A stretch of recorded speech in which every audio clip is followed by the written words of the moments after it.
Hi everyone! So this video is going to be an update. I know that it's long overdue. I was planning to make an update when I got back from the Hansa Center, which would have been around the end of May. But unfortunately, I was still really sick. I know I've been getting a lot of people asking me how the Hansa Center went and if I saw improvement there and if I'm still following their protocol and what I'm doing for treatment if I'm not. So this video is just gonna kind of be an update on all of that. So the Hansa Center it was a great experience. I really enjoyed my time there. I love the people there. Everyone there is so friendly, and they're very accommodating, and they really just all want you feeling better, and they do try hard to get you there. But unfortunately for me, I really didn't see any improvement while I was there. And I'm not saying that I wouldn't recommend it. If you can afford to go, I would say go for it. Everyone's different. Everyone responds to different treatments differently. I met a couple people there who were actually responding really well and were feeling better by the end of the 2 weeks. I also know of people who went and didn't feel better. I think it's just one of those things where there's no guarantee. There are so many different treatments, and each body is so different and so individual that there's no one treatment that's going to work for everyone. It's important to also, I guess, note that they don't just do a set protocol for everyone. They do test everything individually on each person.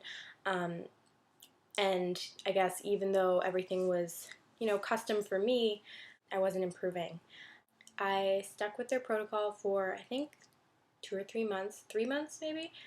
Because I wanted to give it a shot still once I had come home. So I bought all of my remedies.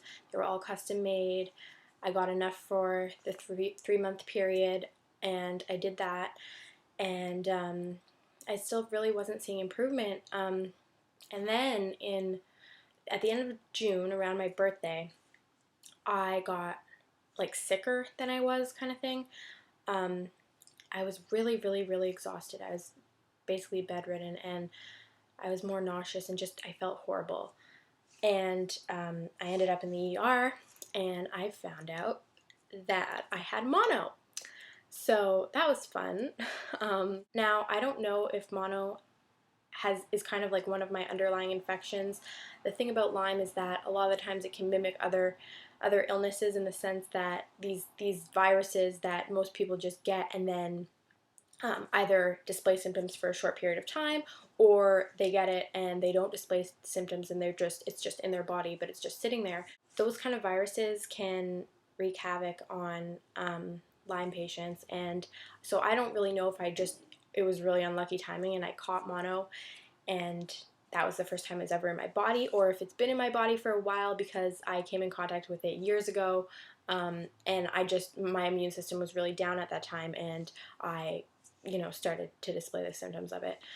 I don't really know, but I did test positive for it, and so I was really sick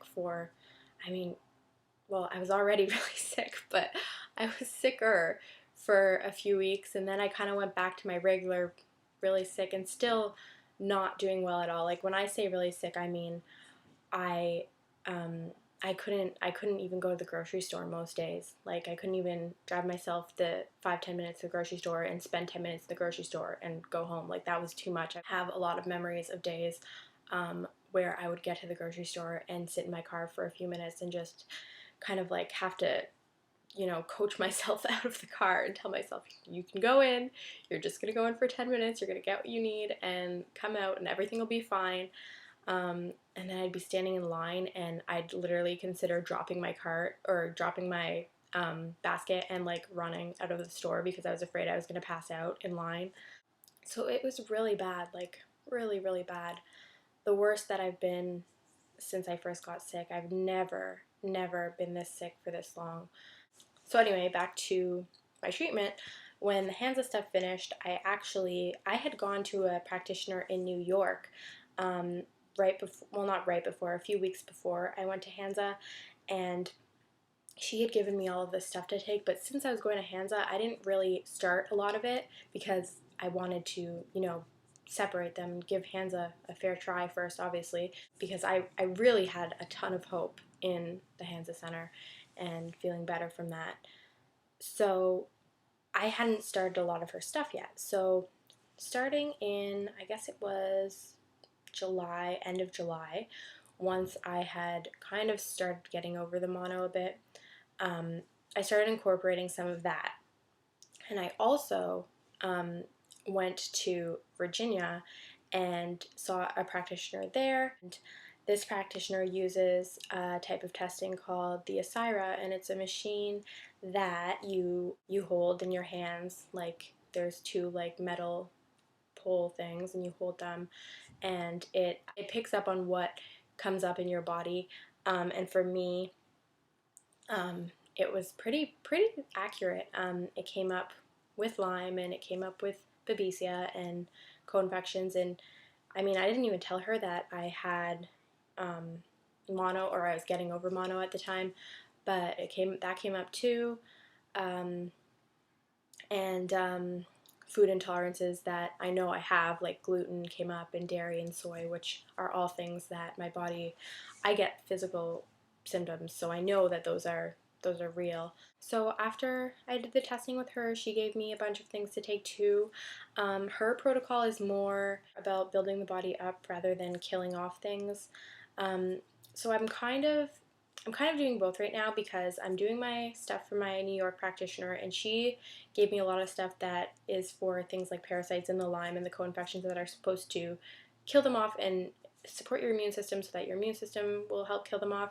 And then this lady in Virginia that I saw is more like vitamins and minerals and enzymes. So I'm doing protease enzymes, like a blend of different proteases, and I'm also doing digestive enzymes with every meal.